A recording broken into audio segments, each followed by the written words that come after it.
I'm going to introduce these young ladies that are before us today. Most of you may know already who these young women are.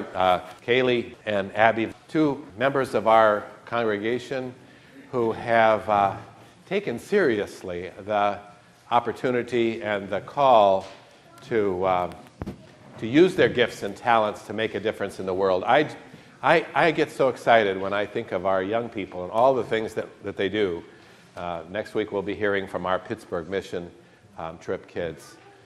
But I believe that all of us want to leave this world having left a mark, having made this world a better place.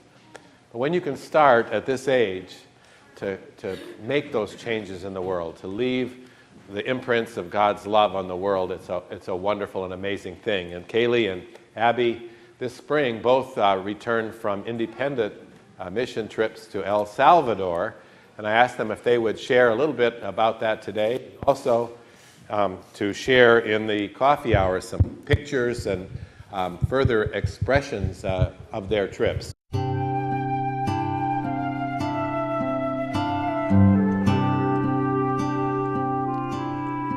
Hi, I'm Abby, and in February 2010, I went to El Salvador with the Fuller Center. I built houses for some very poor people. I donated supplies to a clinic, and I gave toys to children. And thank you for all the supplies you donated to my trip. We would like to share some stories with you that we experienced. We noticed a few themes along the way, and the first theme was thankfulness and gratefulness. The kids had little to nothing. They didn't really have a lot of shoes, they didn't really have a lot of toys, they didn't really have a lot of food either. So we would actually share the scraps after we ate lunch with the kids, and they would come over and they would eat with us, just little scraps off of our plates. But they were still so grateful and so happy with their lives. Well, one day when I was working, an ice cream man came along, and they have ice cream on a bike. There's a man who rides a bike, and he's got a cooler. And I thought it'd be nice to buy ice creams for the whole village. So we bought about 30 to 40 ice creams, and it cost me $4. And I gave him a $5, and I told him to keep the change. And he hopped off his bike, and he jumped into a hole with us and started digging with us. We didn't ask him or anything. But we found out he was mute and he was deaf. So he just, out of the kindness of his heart, he couldn't understand us, he couldn't talk to us, he couldn't hear us, but he helped us.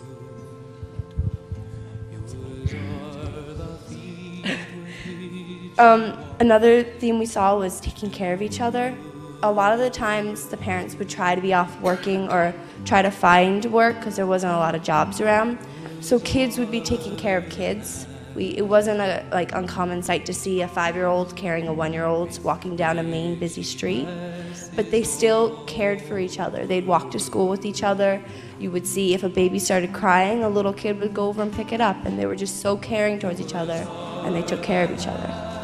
We would like to close with a portion of a poem written in memory of Archbishop Oscar Romero, who was a martyr and hero to the people of El Salvador like Martin Luther King Jr. was and is to us. He was the voice of the El Salvadorian people who had no voice against the cruel military dictatorship of the time, and for that he was assassinated on March 24, 1980, while giving communion in a small church in San Salvador. This poem summarizes a lot of his work and how we feel about the impact we made on El Salvador. We cannot do everything, and there is a sense of liberation in realizing this. This enables us to do something, and to do it very well. It may be incomplete, but it is a beginning, a step along the way, an opportunity for the Lord's grace to enter and do the rest. We may never see the end results, but that is the difference between the master builder and the worker. We are workers, not master builders, ministers, not messiahs. We are the prophets of the future, not our own. Christ has no body now on earth, but yours.